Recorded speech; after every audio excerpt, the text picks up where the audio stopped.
Sure. So I'll just give you a brief background about myself. My name is Louis Schiff. Uh, Currently, my title is adjunct professor for the Mitchell Hamlin School of Law. I teach a program for them. I've done this now.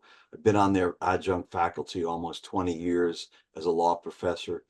I'm currently teaching a program called Law and the Business of Baseball. It started out with a book that I wrote in 2016, a case book with Bob Jarvis, Professor Jarvis at Nova. We were honored. SABR gave us the one of the SABR Research Awards for the work that we did. This is the textbook. It's out of print in hardcover, but it's still available online for electronic copies if you're ever interested. A lot of law schools adopted the book. I still use it in my teaching with my students uh, in a limited capacity. Um, and so that's how I kind of got started. I started on this baseball journey doing a lot of research as a result of my son, who at the time was a history major at the University of North Florida. He was doing a project on the disparaging treatment that African Americans received in baseball compared to boxing at the turn of the century, 1800s to 1900s, that century. Um, and He went to the Fort Lauderdale. Broward County has a great library, and he went to the African American Research Library, picked up a few books. One of the books he picked up was a book called Only the Ball Was White. That started me on my interest in this subject of baseball and law. And I had been teaching a program for the law school called Are Lawyers Still Our Heroes? It had to deal with how lawyers are treated and judges are treated in movies. And that went well. And after about 7 or 8 years, they asked me if I was interested in doing something else. And it came up with the idea of the baseball law program. They said, try it. We did it. Bob Jarvis reached out to me, said, you want to write a book on this? Turns out he's a neighbor of mine, only lives not too far from me. At the time, we collaborated on the book. And when we finished the book, he and I were talking, and he said, do you have any ideas of anything else you'd like to do? And I said, yeah, there's another project I'd love to do with you. And that would be, I want to write a book about the attorneys of the Baseball Hall of Fame. I don't want to make it a law book. I want to make it an easy reading book. And he was amazed that there are so many attorneys in the Hall of Fame. And it was really through Professor Jarvis's connections that he was able to put together a team of professors and law librarians who love baseball like he and I do, to all of us write different chapters about these folks. We wrote it in one voice.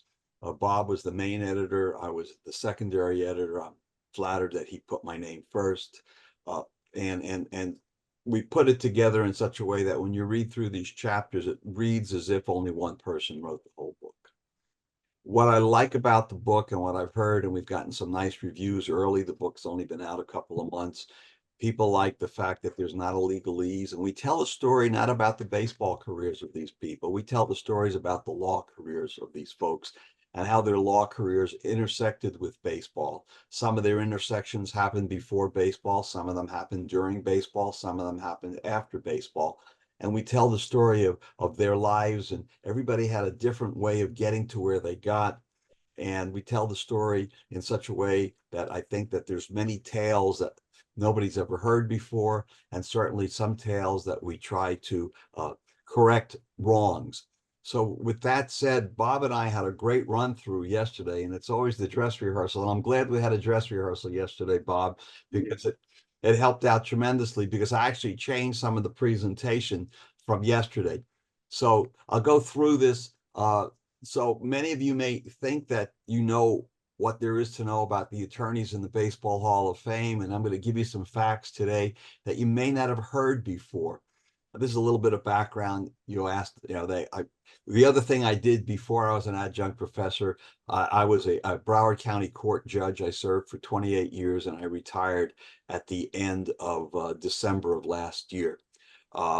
The pin I wear, I'm very proud of. It's a past president's pin. I was president of the Conference of County Court Judges of Florida. It was a position that I held, and my colleagues elected me to it. The pictures I'm showing you now, this is just a couple of months ago. On the left is me throwing out the first pitch from the rubber at a Marlins game for my 70th birthday. And then the picture on the right is a picture my wife took of the day the book came to me. On the desk is the official scorecard for the 1969 World Series. So let me go ahead and begin. If you're not following us, meaning Bob and I, you can find us both on either X or Blue Sky. Simply, you could type in baseball and the law, you'll find us, but the official titles are at baseball and law for X or at baseballandlaw.bsky.social. Easy to find us if you want to follow us. Every day we try to post something that we post similar posts on both sites, but because there's diverse audiences, we try to hit both sites without any politics. Attorneys in the Baseball Hall of Fame, if you like what I have to say today and you think you want to go ahead and get the book, I would ask you to please go ahead and get the book. My publisher, McFarland, is giving a discount between now and the end of September, 20% off. When you get to check out on the book, just type in the word Happy 20. That's for Happy Chandler. Just type in Happy 20 and you'll be able to get the book at a discount, the 20% discount. And here's my information. That's how you can get in touch with me. So let's go ahead and start. This is a special presentation that I made just for your group. And this is the National Baseball Hall of Fame. Probably most of you have been there. If not, as SABR members, it should be on your bucket list of something you'd like to do. These are some of the facts. We're not going to do all 11 members today. To do all 11 members today would require maybe 5 hours, and we just don't have 5 hours to do, but we'll do the best we can. So Bob and I kind of eliminated some, and so, but I'll talk a little bit about who these people are. 3 of them got into the Hall of Fame because they were players. 2 of them got in for their managerial efforts. 3 were executives and 3 were commissioners. 8 of the members of the Hall of Fame that were attorneys were born before 1900. And only 3 were born after 1900, and there's only 1 member of the Baseball Hall of Fame who is alive that is an attorney, and that's Tony La Russa, and that will be a subject for a different SABR presentation, but not today. These are the people we're going to talk about today. This is a post that I put up earlier today, both on X and Blue Sky. These are the 4 men we're going to talk about today: Kennesaw Mountain Landis, John Montgomery, Monty Ward, Albert Benjamin Happy Chandler, and Branch Rickey. Those are the 4 folks we're going to talk about. If I run out of time, well, maybe we'll only get to 3, but we'll try to get to as many as we can. I want to try to do a drill down, and at the end, I want to answer any questions that you might have. All right. So let me go ahead, Bob. Okay for me to go ahead and begin? Go. Yes, go. All right, perfect. So we're going to first talk about Kennesaw Mountain Landis, and what we put in our book.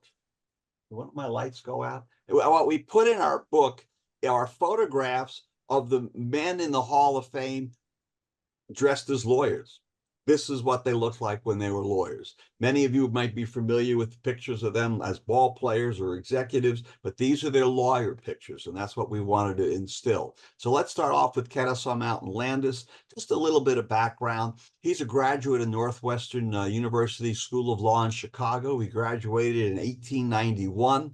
We'll talk about it later, but he was a member of the Illinois Bar and the Indiana Bar, and he never took a bar exam. I'll explain more on that later.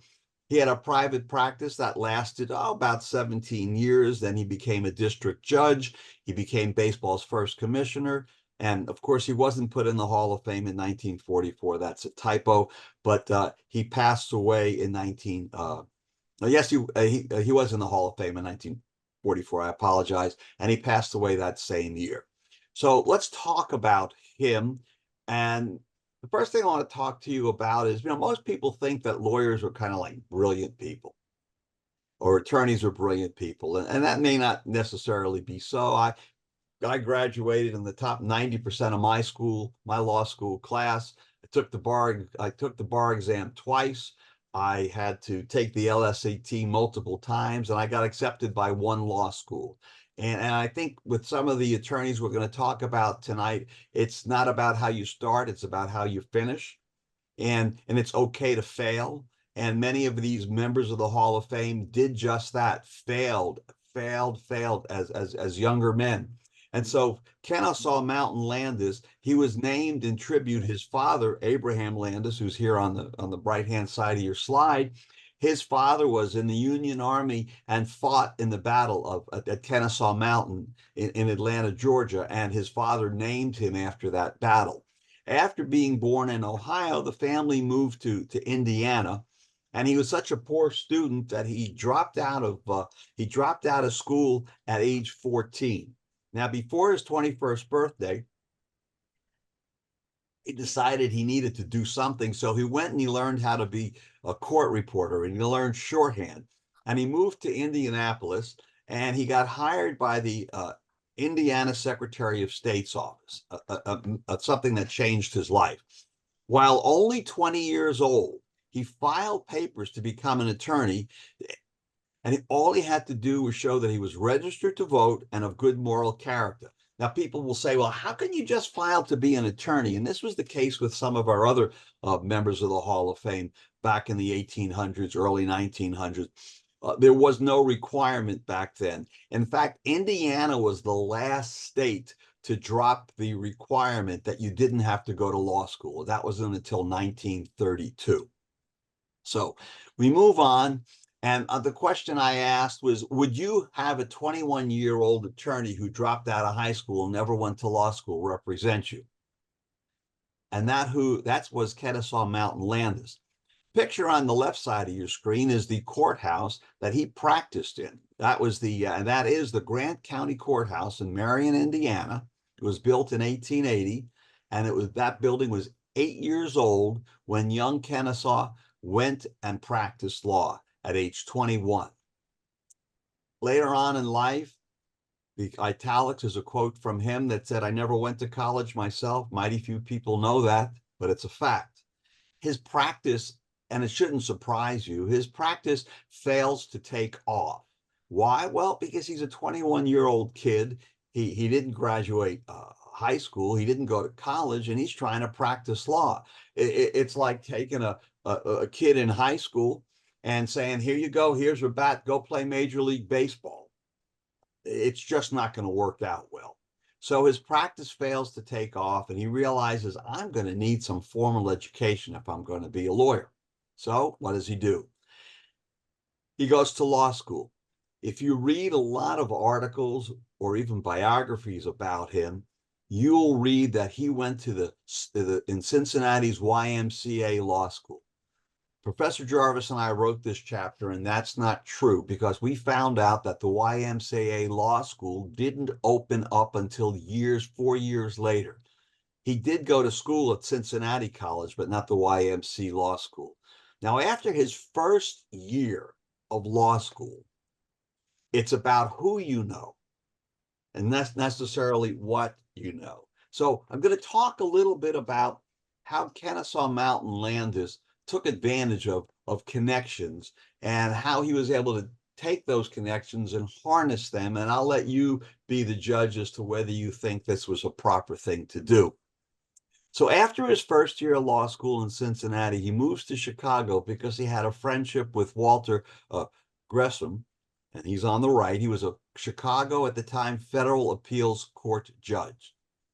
And for those of you who may not be attorneys, the appeals judges are one step above a trial court judge. When I was on the bench, I was a trial court judge, and when I made a mistake, besides my wife reversing me, there would be a group of appellate judges that would say, hey, Lou, you got it wrong, you got to redo it. So you redo it. Landis called him the best friend I ever had. He was encouraged by him to come to Chicago, and he enrolls at Northwestern University. He graduates in 1891. He barely passes two very important classes at the time called pleading and another one called real property. Now, They had something back in those days called a diploma privilege. And a diploma privilege is something that is only now in one state, and that's in Wisconsin. If you graduate from the University of Wisconsin Law School or Marquette Law School, you are automatically allowed to practice law in Wisconsin.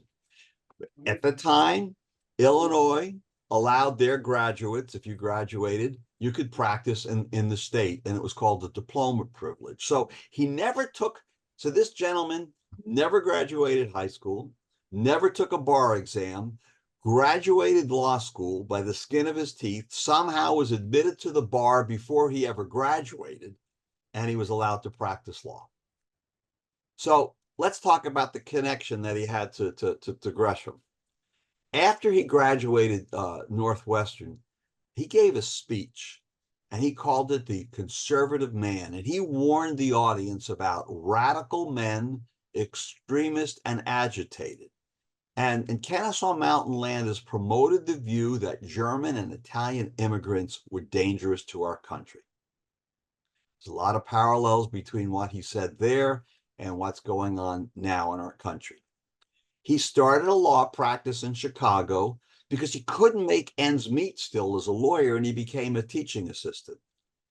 But a couple of years later, his mentor, his best friend, is called into service by President Grover Cleveland because he was appointed the United States Secretary of State.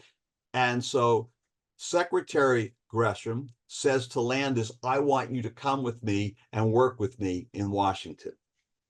18 months later, Gresham dies, which forces Landis to go back to Chicago. Now, the best thing that happened to Landis when he was in Washington was that he met his wife, Winfred, who's on the right. This is a picture of them later in life, and this is their son, Reed, who was an officer in the Army. They moved back to Washington. So Chicago, it's a toddling town. More connections. This is the incredible part about how he becomes a judge at such a young age. So he serves as a special assistant to the United States District Attorney. And that connection was there because of his connection with his friend who had just passed away. They knew him and they gave him a job, and he investigated monopolistic practices in the Chicago beef industry. Also, to make ends meet, he's defending indigent prisoners. In 1897, he forms a partnership with a couple of lawyers that he met in Washington. They're in Chicago, but that fails. The partnership fails. There's bickering between the partners, and it breaks apart. He's now back by himself, and he starts defending transit companies from personal injury claims, trolley car companies, but he becomes involved in Republican politics, and this is where he starts to move, so to speak. In 1900, Landis goes to the United States Supreme Court. He tries a case there. He loses. It's a very impressive thing for a young man to go to the Supreme Court. And then, with the help of his brothers, on the left is Frederick, and on the right is his brother Charles. Now, these two brothers were congressmen from Indiana who were tight with President Theodore Roosevelt. So at age 39, there's an opening in the federal bench because they're expanding the Northern District of Illinois. And the brothers arrange for their brother to become a federal judge. And so Landis becomes a federal judge at age 39, never having tried a case in federal court. He did have the one case for the Supreme Court, but not really trying cases. What's amazing about his appointment, when we look at it under today's light, he was nominated by the president, and his nomination went through on the same day, and he was sworn in all on the same day. So talk a little bit about Judge Landis and his career before he got on as our first baseball commissioner. And we'll talk about his dual jobs and the lack of ethics that you would look at it under today's light. Now, he had guts, and as a trial court judge, he fined Standard Oil over $29 million in an antitrust action. Now, remember a few minutes ago, I talked to you about how he learned a little bit about antitrust when he was doing some work for the United States Attorney's Office. So he got his footing there. That was the largest ever fine in American court history, but it got reversed by an appellate court. Now, what wound up happening was, at the time this was going on, Landis would cut out of court on a regular basis and go watch baseball games. He'd watch the White Sox, watch the Cubs, and he liked baseball. And as you all know, during this time, baseball was at a crossroads of credibility with the people of the country. There was the Black Sox scandal, and Jacob could tell you more about that than anybody, but there was the Black Sox scandal, and as a result, the National Commission wasn't working, and they went to Landis, and Landis said, I'll be your commissioner, but I have to be an absolute czar. You have to give me total and complete control to do what I think is in the best interest of baseball. So that happens. But what Landis doesn't do is he doesn't resign his job as a federal judge, which amazes people. It's like, well, how can you do both jobs? He's getting paid $7,500 a year to be a federal judge, which, as many of you probably know, is a lifetime appointment. And he's getting paid $42,500 a year to be the baseball commissioner. And the baseball office is in Chicago because that's where he is. Now, the American Bar Association is very upset with him because they basically say to Landis, look, you either are the baseball commissioner or you're a judge. You can't do both. Landis says, I can do both. So for years, the American Bar Association was trying to pass a code of conduct for judges, but they weren't able to do so. The American Bar Association, at their annual meeting, over a 2-day period, they censure him. They say, shame on you, you shouldn't do this, this is wrong. And then Congress acts on it, and Congress begins impeachment of Landis. Well, Landis realizes, well, maybe it's time to leave.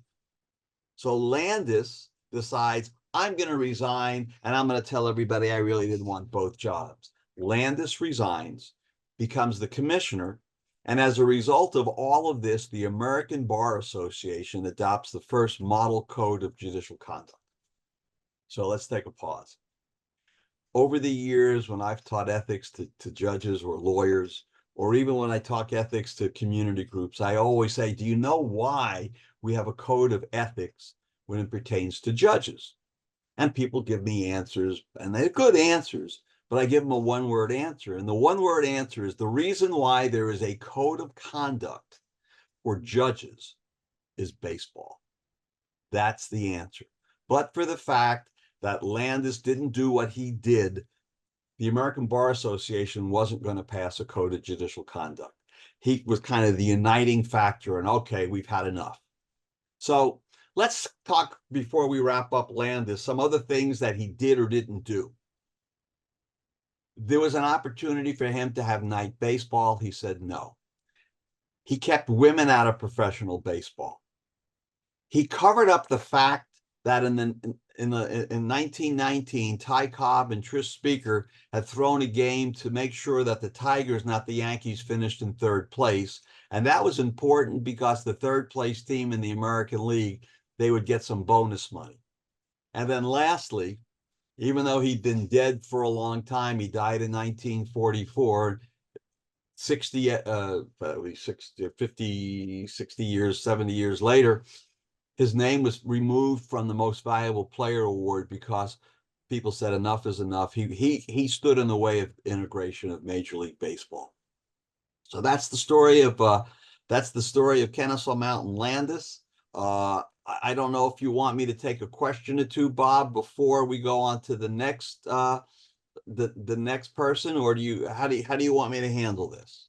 Whatever you want. I don't know if anyone has any questions here. There's only 7 participants. So if you have any questions, put them in the chat now, but otherwise Right. we'll go on. Okay, well, I'll move on. So the next one we're going to talk about is Branch Rickey. Let me get to Branch Rickey. It's a Branch Rickey. There, well, I guess John Montgomery Ward was next. Did I miss somebody? Let me make sure I didn't miss anybody. There we go. Here we go. John Montgomery. Okay, let's go with Ward. Yeah, let's go. He's next up. John Montgomery Ward, Monty Ward. All right. And there he is in his law office. And he was quite an accomplished attorney, as I will tell you in a little bit. And the reason why he became an attorney is the same one-word answer I give folks when we talk about why do we have a code of conduct. He became an attorney because of baseball, and I'll tell you the story. So, a little bit about him, background, so you understand. He went to Columbia, which is in New York. In 1885 is when he graduated. He founded the first Baseball Players Union in 1885. He later founded the Players League. He was a two-way player. He had a thriving private practice for many years. He was in the New York Bar. He was in the Hall of Fame in *64. And we're going to talk about why did it take so long for him to get into the Hall of Fame. And he was a Republican. And we'll go through some of these things. So I want to talk about him in the early years. So I talked a little bit before about Landis not being a great student, and so too was Ward. He wasn't a great student as a youngster. Only at about age 15 or 16, he was expelled from school for having taken part in a midnight prank that involved stealing a farmer's chickens. So after he gets expelled from school, he becomes a traveling flower salesman. He's not a salesman. So a year later, he starts playing semi-pro baseball.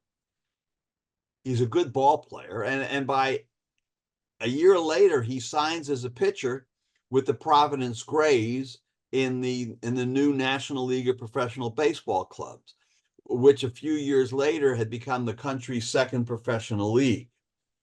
So what does this have to do about him being a lawyer? Well, we're getting there, or an attorney. It was then in 1882, he gets traded to the New York Gothams. Now, the New York Gothams started playing ball in 1883, but he gets traded to them. And Ward says, this isn't right. You shouldn't be able to trade me. So he goes to New York, where Columbia is, and we'll get there in a minute. But so you know that he ranks as one of the greatest players in history. He ranks as one of the game's most smartest players. In addition to his law degree, he spoke 5 different languages. And maybe you want to compare him to Mo Berg, who is not in the Baseball Hall of Fame, but we write a little bit about him towards the end of the book.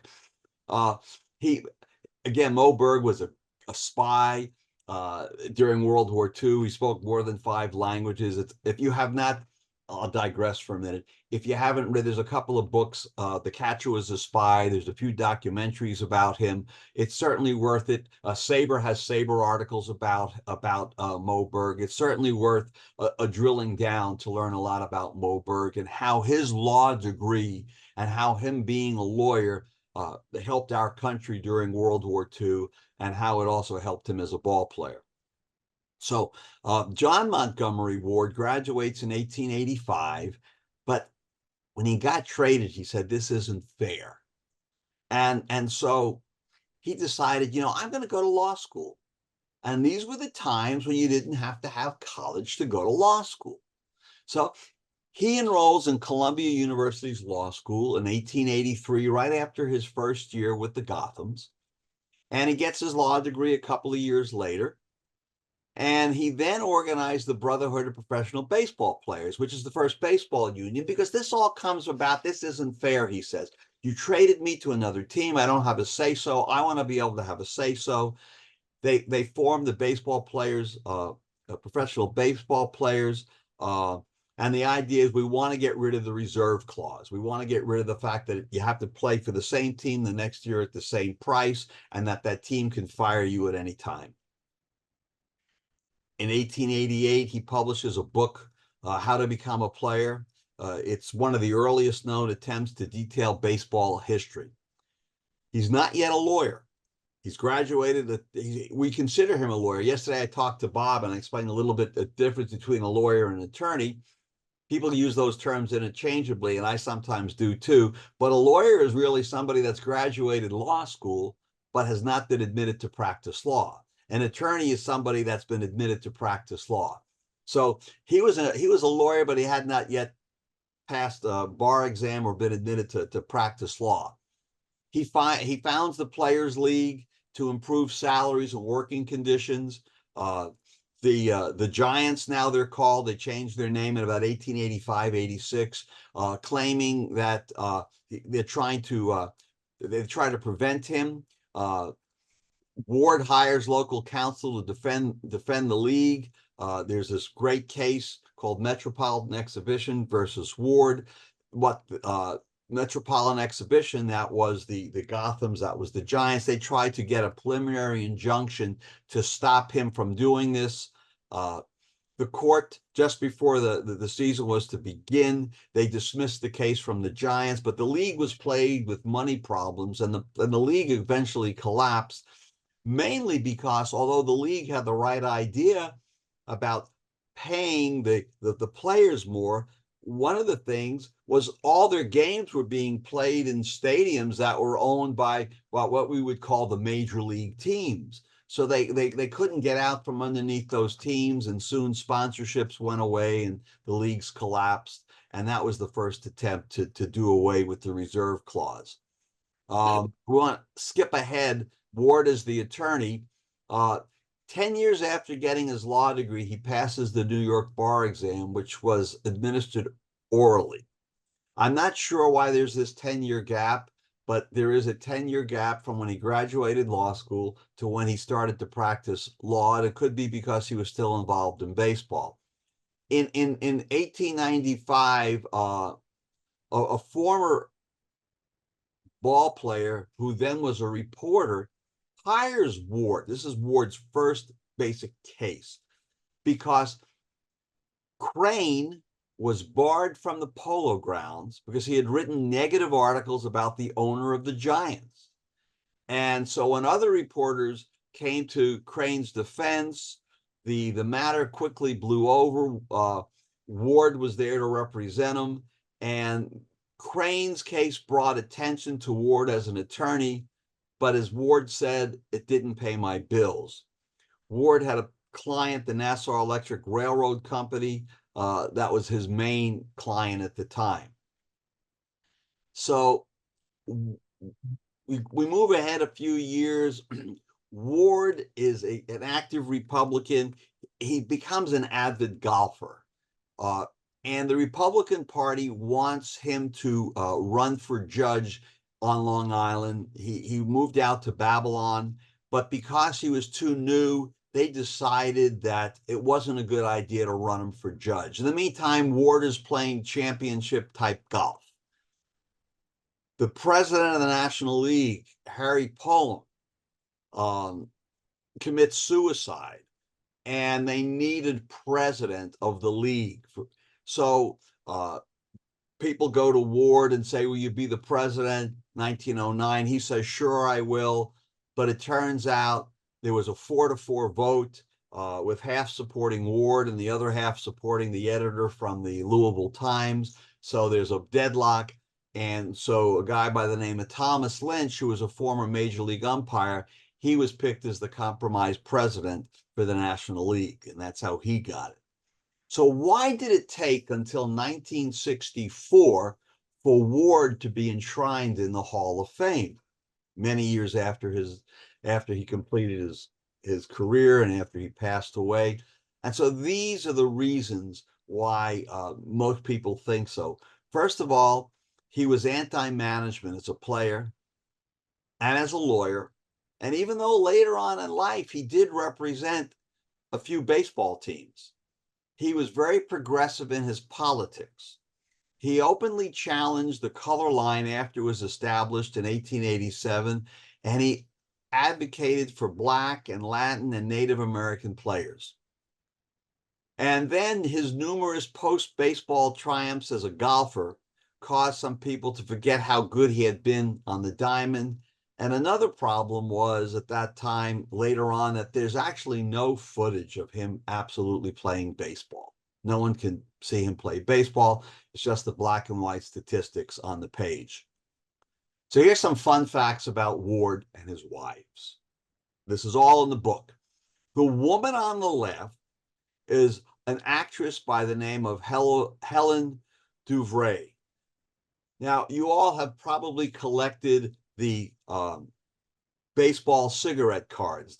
This is a cigarette card, the small little cigarette card for actresses. So his first wife, who's pictured here on the left, was a Broadway star, and she used to be seen at the games rooting for him at the Polo Grounds. However, John Montgomery Ward was, he wandered, he committed adultery, and they were divorced in 1893.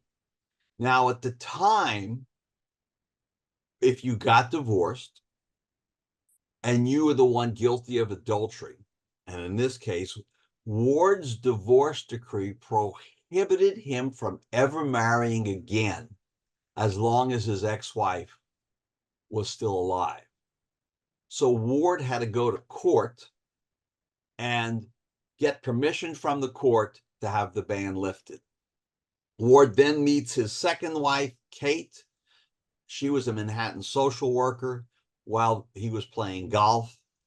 He tries to get his home golf club right after his honeymoon. He tries to get, at the time over in Staten Island, his home golf club to admit women so his wife can play together on the course, and he loses that battle. So that's a little bit about John Montgomery Ward. And again, if there's any questions about him and his legal career, I'm happy to answer them.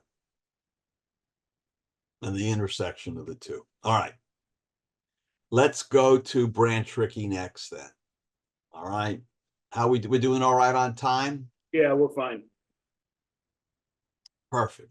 Talk a little bit about Branch Rickey. Most people don't recognize that photograph of Branch Rickey because here he's pictured as an attorney. Most people recognize that famous photograph of Branch Rickey signing Jackie Robinson many, many years later. And of course, when we all look different, as we age, but this certainly doesn't match up to the photograph the famous photograph of him signing Jackie Robinson. Let's talk about Branch Rickey. He didn't practice law for very long. He was an attorney. He was admitted in one state, Idaho, and I'll tell you the reason why, but people are very surprised that of all places, you would practice law in Idaho. Graduated the University of Michigan Law School in 1911. He invented baseball's farm system. And of course, he engineered the breaking of the baseball color barrier after Landis died. All right. He was a Republican. He was enshrined in the Hall of Fame in 1967, 2 years after he passed away. And I'll talk a little bit how he used his law degree to form a farm system. All right. We'll talk about that in just a little bit. So this is another individual that had some things happen to him early in his life that changed his whole life. And he learned by failure to be successful. As a child, he had a terrible stutter that caused him to be mocked by his peers. He wanted to go to the service academy, but he failed by a very small margin to gain admission to any of those. And when he first came to college, his Latin wasn't up to the level, but he had to work in order to pass Latin, because back in those days, if you couldn't pass Latin, you basically couldn't graduate from college.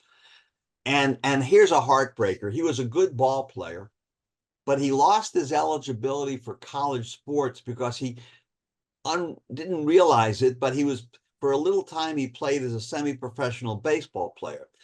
Now, today, if you play as a professional ball player, you can still play college ball in another sport. Then once you did something as a professional in one sport, you were banned from all sports. And then another reason why folks say that he may have been hampered, because he was a very religious man and he refused to play ball on Sundays. And then he also had tuberculosis. And this was the man, these were the cards that he was dealt. And we'll talk about the success in his life because of the cards that he was dealt. I want to introduce you to Charles Thomas. He's actually on the right, not on the left.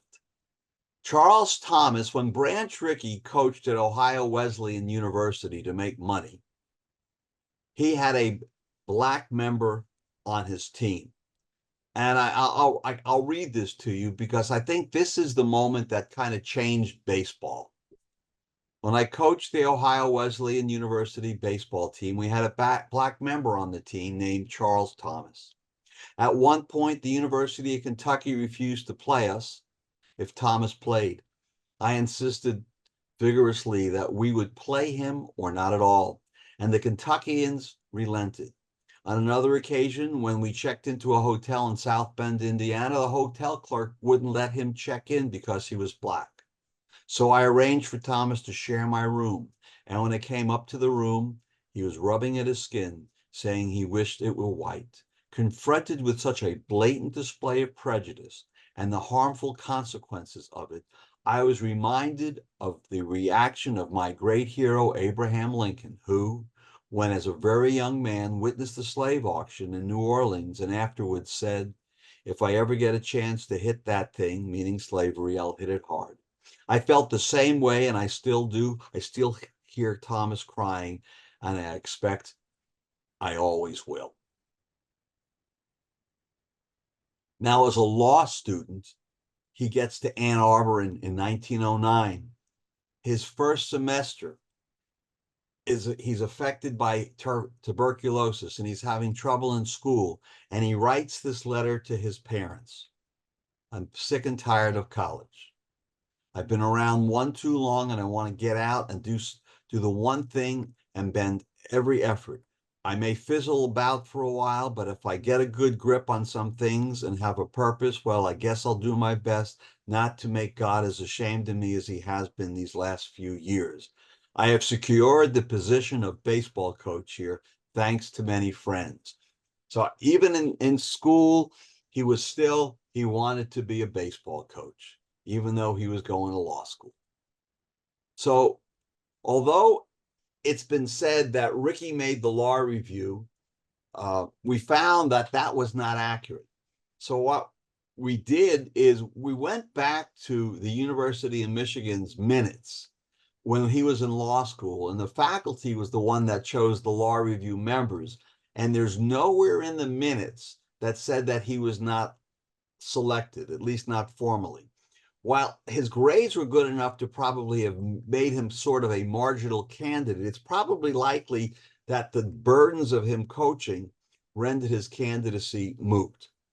Now, the selection for the 1910-1911 school year was made at a faculty meeting, and again, there's no indication in the minutes of the meeting that Rickey was selected, although other individuals are named. So this could be just a myth that he was on law review, but it appears that he never was on the law review at Michigan. Boise, Idaho. I said I was going to tell you what would bring a man to Boise, Idaho. His fraternity brothers. He intended baseball to be kind of a sideline.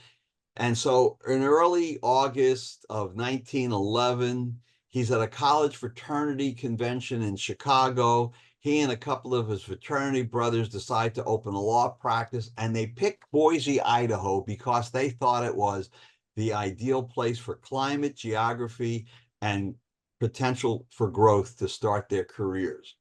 Well, as I mentioned before, that didn't last long, about a year or so, and he left that. He left law behind because although he spent basically his entire adult life planning to be a lawyer, he made a decision. The owner of the St. Louis Browns, which was the team that Ricky had his best year as a player, thought highly of Ricky, and he wanted him to do some scouting for the Browns while he was still in law school. So in the spring of 1912, they tried to hire Ricky to manage one of their teams, but he was committed to his law practice in Boise. But he said, I'll do some scouting for you. But by the end of the 1913 season, this is when he says, I'm going to pack in law and I'm going to concentrate on baseball. So he has all this legal background, but he decides, I'm going to put it aside. And here's what he said. So he had a partner, Howard Crowe, and this is what Howard Crowe said about Branch Rickey. It's my firm conviction that if Ricky had spent his life in the practice of law, he would have long ago been recognized as one of the most outstanding trial lawyers in the country. Ricky was a fixture in the major leagues, as you all know, with the Browns and the Cardinals and the Dodgers and the Pirates. And years later, Ricky said, a man trained for the law who has devoted his entire life and all his energy to something so cosmically unimportant as a game. And that's how he kind of viewed things. So let's talk about his legacy. I mentioned to you that, and we'll do it here, that he was an executive and 8 of his teams won pennants, and 4 of those 8 won the World Series. Now, he did a lot of things in baseball. He invented the farm system for the Cardinals. Now, you would think that's an easy thing to invent, but Ricky used his business law knowledge, and he treated the farm systems like they were subsidiaries of the Cardinals. So back before then, minor leagues were independent, and the team owners would then get their players from these independent minor leagues. But Branch Rickey used his legal training to say, why can't we have these subsidiaries, these smaller corporations that'll feed into the bigger corporation that we can then use for our own team? So when people talk about how he invented the farm system and how it revolutionized major leagues cultivated future players, it was because of his legal training that he was able to come up with this idea.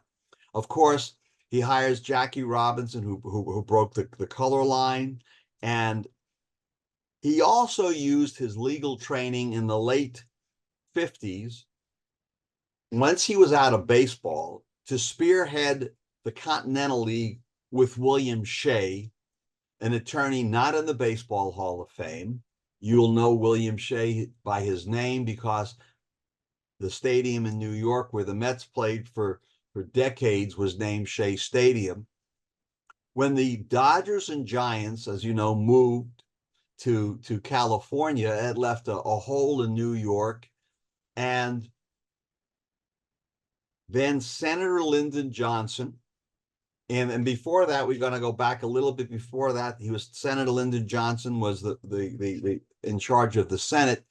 There were some congressional hearings involving Casey Stengel and Mickey Mantle. And if you haven't watched these, they're available. You can go online and watch them.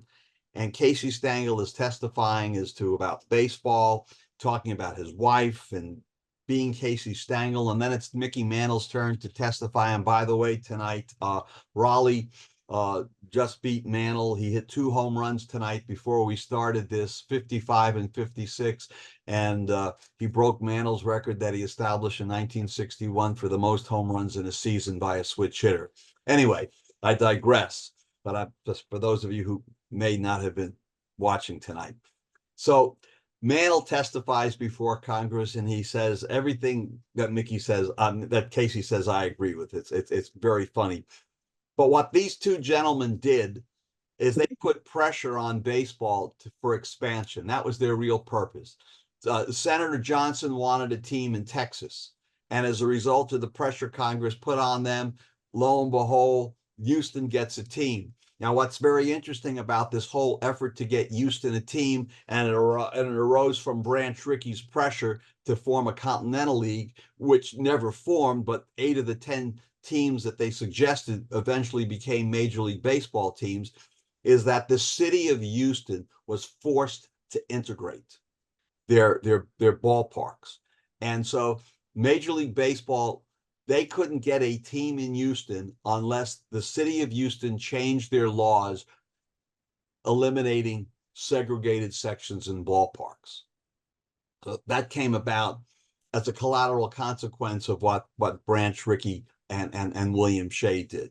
And then since 2009, the University of Michigan's Law School has had a professorship that's been named in his honor. So those are the highlights of Branch Rickey, how he used the law to his benefit, although he only practiced law for 1 year. Any questions up till now? Okay.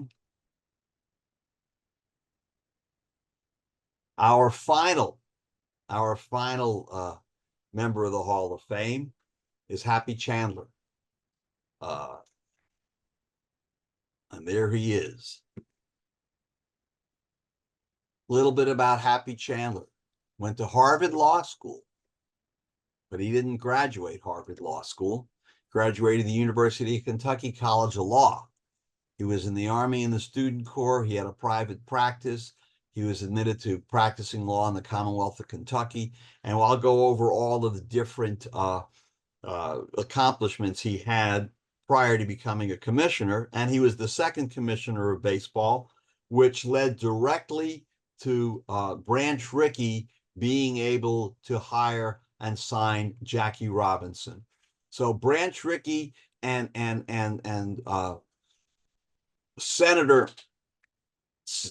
Senator Chandler go hand in hand, and you'll see why in a little bit, because Branch Rickey, if had Landis continued to live, Branch Rickey couldn't assign Jackie Robinson. It took Chandler coming in for Branch Rickey to sign Jackie Robinson. So a little bit about the senator. He was born in Kentucky in the late 1800s. He was the first child, and he lived on a tenant farm in Western Kentucky. A couple of years later, his brother was born, and there was a lot of pressure on the family. They were very limited means. They were not born with silver spoons in their mouths. And as a result, when Happy was only about 4 years old or so, his mom deserted the family, and Chandler wrote later in his life, he recalls his father asking his mom, "Do you want to take the children?" And she said she was willing only to take the brother, Joseph. The father responded, "No, if you don't want both, just leave them with me." And so he's raised by a single father. So he has to help on the farm. And by age 7 or 8, he's virtually supporting himself, helping out, delivering newspapers, running errands, splitting wood, doing whatever odd jobs he possibly can do to help things meet in the family. So what about high school?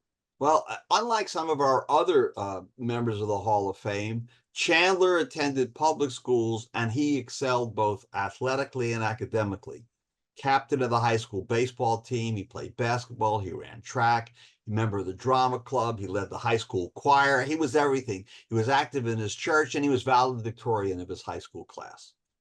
He starts at a small college in Lexington, Kentucky, Transylvania University. It's affiliated with his church, and the school, he went there because the school gave him financial aid. It was at the school where he acquired the nickname Happy. And while in college, he found some employment as a baseball coach, not unlike some of our other members of the Hall of Fame. So the University of Kentucky offers him a scholarship with his bachelor's degree, and he decides, I'm going to go to Harvard instead. And so this kid from Kentucky, raised on a small farm, goes to Boston, and he's immediately overwhelmed. And he discussed his year at Harvard, and he said this: "My year at Harvard Law School hadn't worked out. My grades were good, but trying to scrape by in Cambridge on odd jobs was just too rugged, so I decided not to remain in New England, Kentucky was my home. I decided to finish law school at UK. While he was in both schools, though, he made ends meet by coaching baseball and football. Happy the attorney. So after graduating the University of Kentucky in 1924, he opens his office and he keeps on coaching football, not because he loved football so much, he would have preferred to have practiced law full time.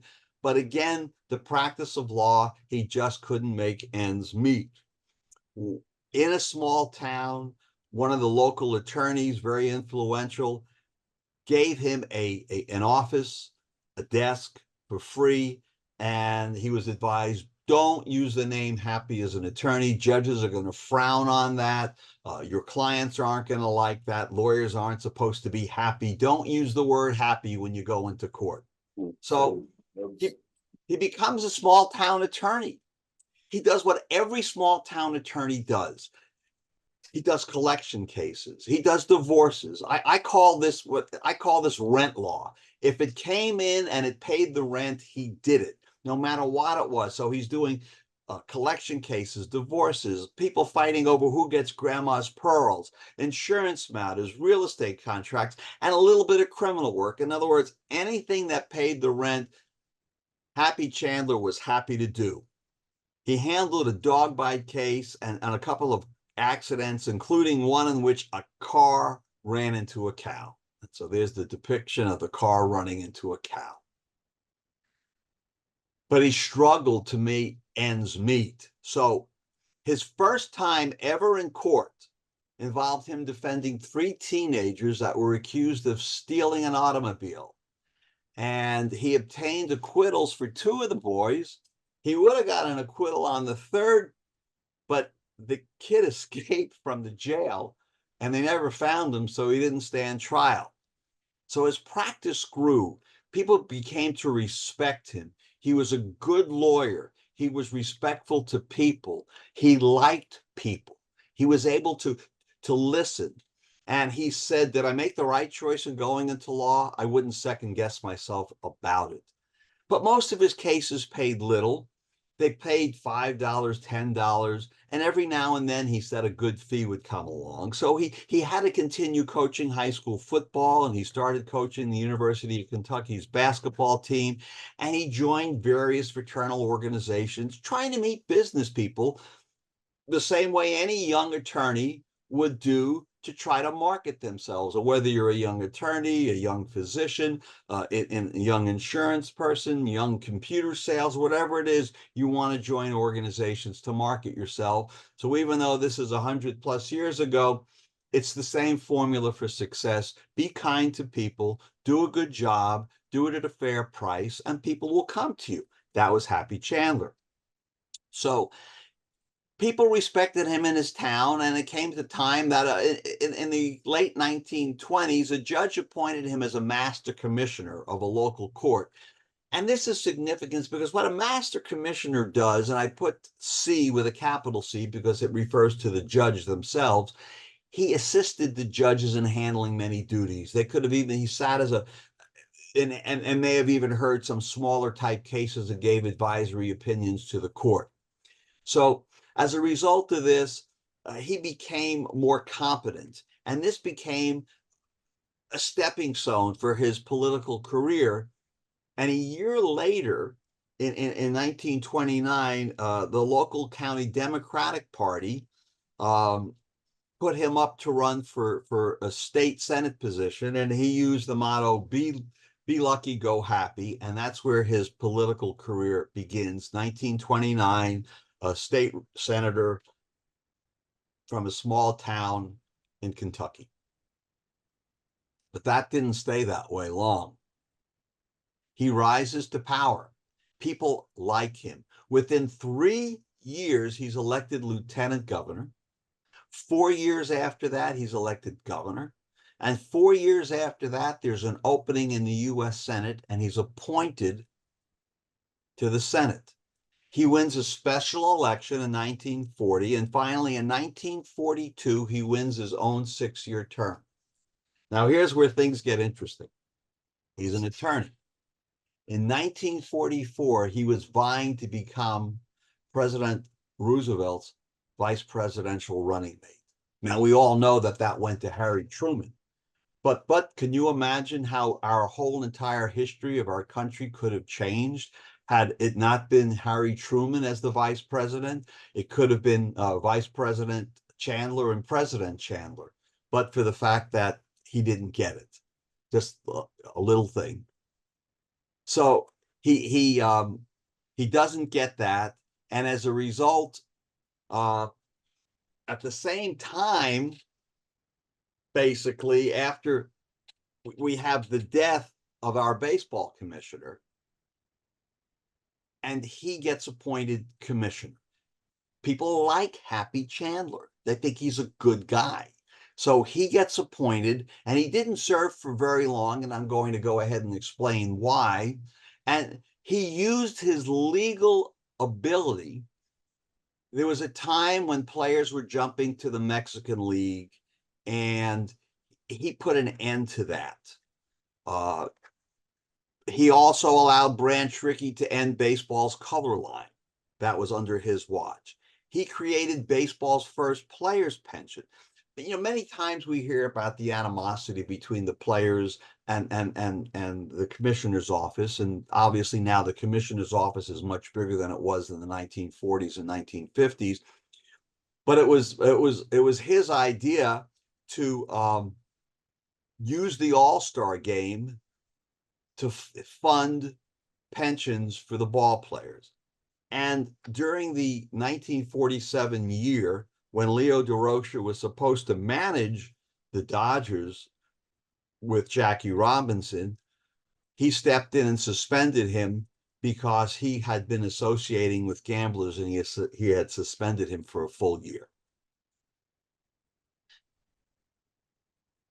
So I told you about it was a short term.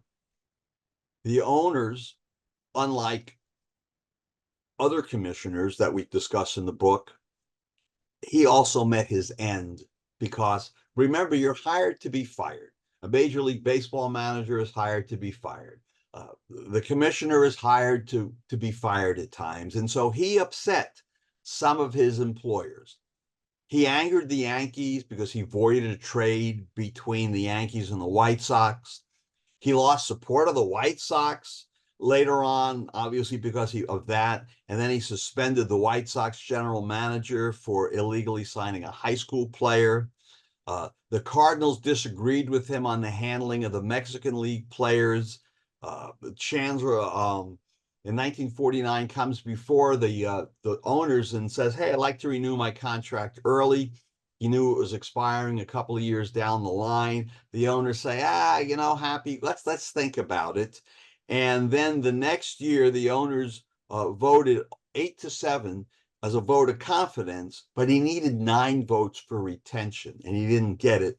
So he steps down as commissioner before his term ends, and he considers going back into politics.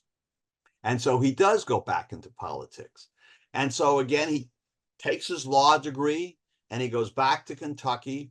And within a couple of years, he's placed back in the governor's mansion. And what he did, which was different than other Southern governors, and I think this is because he was an attorney and he respected the law. The year before, Brown versus Board of Education comes out. And unlike some other Southern governors, Chandler says, I'm going to follow it. Kentucky's going to follow it. And he says, I do not think it's Christian, and I know it's not lawful to deny any of our fellow citizens equality of opportunity and protection under our laws. So he sticks up. He doesn't tell folks what he might personally think, but he says, no, I'm going to follow the Supreme Court because that's the law of the land. In 1960, he tries to run for president. He loses that bid to John F. Kennedy. And then in 1963 and in 1967 and 1971, he again tries to return as Kentucky's governor. And at that point, the folks in Kentucky say, no, thank you. And there's a Kentucky buck that he was using for part of his campaign. And things kind of ended poorly for Senator Chandler. So for many decades, he was on the board of trustees at the University of Kentucky. And just about 3 years before his death, during a meeting, the university was discussing their investments in Africa. And while describing the population of Zimbabwe, Chandler uses a racially derogatory word. It's found in footnote 124 on page 162 of our book, if you want to read what it was. The members of the board at that meeting kind of said, we're going to let it pass. He's an old man. But a reporter was at that meeting, and he wrote a story about it. And the news went viral, although they didn't call it viral back in the 1980s, but it went all over the country through the United Press International and the Associated Press. And Chandler was forced to issue multiple apologies. However, his wife doubled down and blamed the reporter for it, which kind of tainted his image at the end of his lifetime. And that's the story of Happy Chandler. So I see there's a couple of things in the chat room. Yes, I was, Joshua, I was in the top 90% of my class. I used to tell that to my clients. This is true. Clients would come in, they would ask me where I went to law school. I would tell them Hamlin. They would say, where is that? In St. Paul. And as a young lawyer, I said, but I graduated the top 90% of my class. And they would think the opposite. Oh, you got to be a smart guy. And no, it wasn't necessarily the case. I was probably voted least likely to ever become a judge by my classmates. Anyway, what kind of questions do you have? We've got a little bit more time, and I don't mind trying to answer questions about anything. I apologize that we probably lost some folks, but I know that Jacob was recording this, so the membership will be able to watch this at another time. Anybody have any questions or comments, please? It strikes me that of the attorneys and the lawyers in the Hall of Fame, that Ward and there's like three people in the hall that are in the hall because they're players. Huey Jennings and Ward, and who's the other one? Let's go through them. Oh, what we got here. We got. Let me make sure we get them all here. Give me a minute. O'Rourke, absolutely. yeah. Right. So the question's often asked, and people have asked me this, and so if you're thinking of it, people have asked, will there ever be another attorney in the Hall of Fame? And I think the answer is yes, but it won't come from a baseball player. I think the last baseball player that could have been in the Hall of Fame was former Pittsburgh Pirate, former New York Met, Don Clendenin. Don Clendenin, as you know, played for the Pirates. Then he went to the Mets. He was on the '69 Miracle Mets. He was one of the older players on the Mets.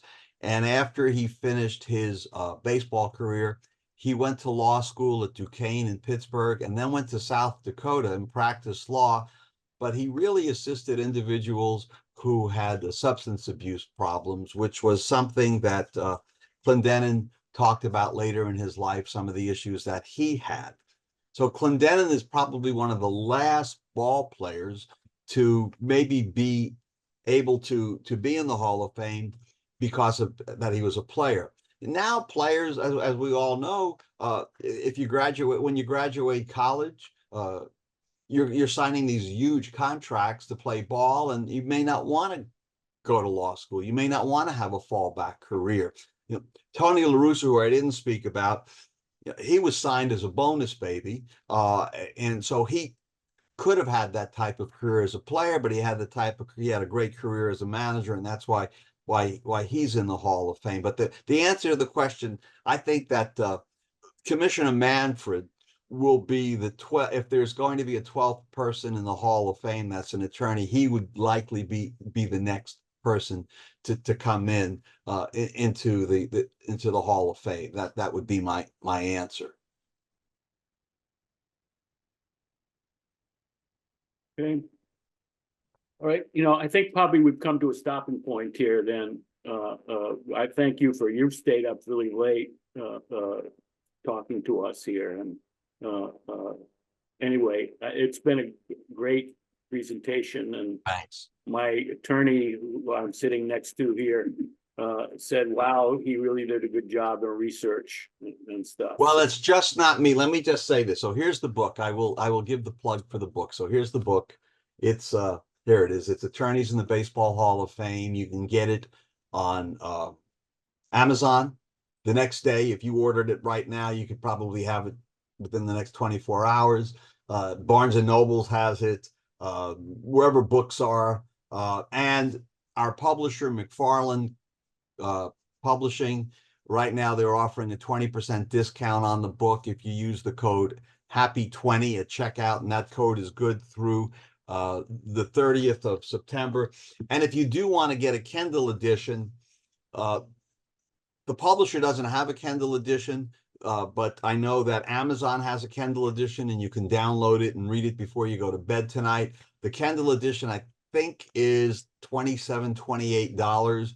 And the book here is $45. And in the book, we feature pictures of every one of the members of the Hall of Fame. Here's Jennings pictured as here he is dressed in his legal attire. So you'll see pictures. Can I just talk quickly about Tony La Russa? Yeah. So sure. So the last chapter in the book, I had the privilege of talking with I'll say Mr. La Russa. And the first time I spoke with him, he told me, call me Tony. I almost titled the chapter Call Me Tony. Very generous of his time that we spent together. Well deserving to be in the Hall of Fame. When you read the book, you'll see that we don't take shots at anybody, but we give the good and we give the bad, and we let you draw your own conclusions. We talk about issues that they may have personally had, problems that they got into. It's not like we're going to put everybody on Mount Rushmore and say what good they did and hide anything bad. That's not the purpose of this book. The purpose of the book is to explain their legal education, how their legal education had an impact on their lives and the lives of so many other people. Tony told me that, but for being an attorney, he graduated Florida State University, he wouldn't have been a successful manager. He credits his parents with encouraging him to go to school. When he signed as a bonus baby with the A's in 1962, his mother insisted that the A's give him money for a college scholarship, and he wound up going to the University of South Florida. But the great part about writing Tony's chapter is that my research involved people that were still alive. I was able to speak to a very good classmate of his. I spoke to a mutual friend of ours that was a classmate, another mutual friend of ours who was a professor of his, Mike Veck, who was Bill Veck's son, who was there when Tony was hired. Mike's a friend of mine, so Mike gave me some information. And then there's a story in the chapter about a judge in Hillsborough County by the name of Robin Fusion. And just briefly, Robin was a pitcher in the Oakland organization at the same time that Tony was there. And Robin was at the crossroads of having played his entire career of minor league ball, never advancing past the AAA. And it was Tony that advised him to go to law school. And so these men that are in the Hall of Fame, and Tony, because I spoke to and I had people telling me these stories, impacted so many people in so many different ways. And if you read, for example, Tony's chapter, you'll see how gracious he is with time for law students and for time for other people to talk. I was a total stranger when I called him, and so I didn't know if he was going to talk to me or not. And it was great that he was able to share with me in multiple conversations his life, and we, things that hurt him, things that helped him, and he was very, very honest. And so I hope you really enjoy reading it. This is one of these kind of books that you don't have to read it from chapter 1 to chapter 11. We have an index that's kind of like a baseball card that talks about the folks. We have an appendix of men that that were lawyers that came close to being in the Hall of Fame, that were attorneys that came close to being in the Hall of Fame that just didn't make it. And I think it's a fun read.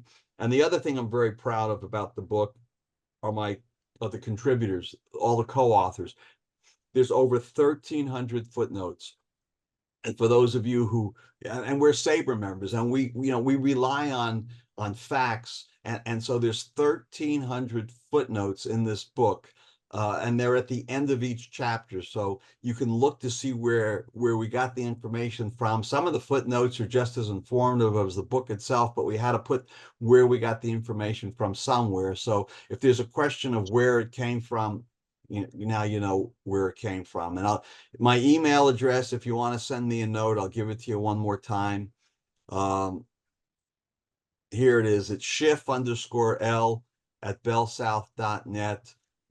Shoot me an email. If you're a member of a different SABR chapter, I'd love to talk to your chapter as well. I have a couple of more talks coming up later this month and next month and the next several months. And if you want me, or if you want any one of our other co-authors to talk to your group, by all means, just get in touch with me, and I'll make sure I arrange it. We'd still be interested, and I know that that we can all log in. If I knew, we can all log into other chapters, presentations and stuff. Yeah, so I'll be doing some other stuff with other chapters, with the other 7 members of the Hall of Fame, and I'm sure that when SABR comes out with their weekly newsletter, it'll have my name, and it might have who I'm going to talk about. But you can always shoot me an email, and I'll tell you who I'm planning on talking about that week. Okay. Well, thank you so much. It's been great. Okay. My pleasure, folks. Yeah. Thank you so much. Okay.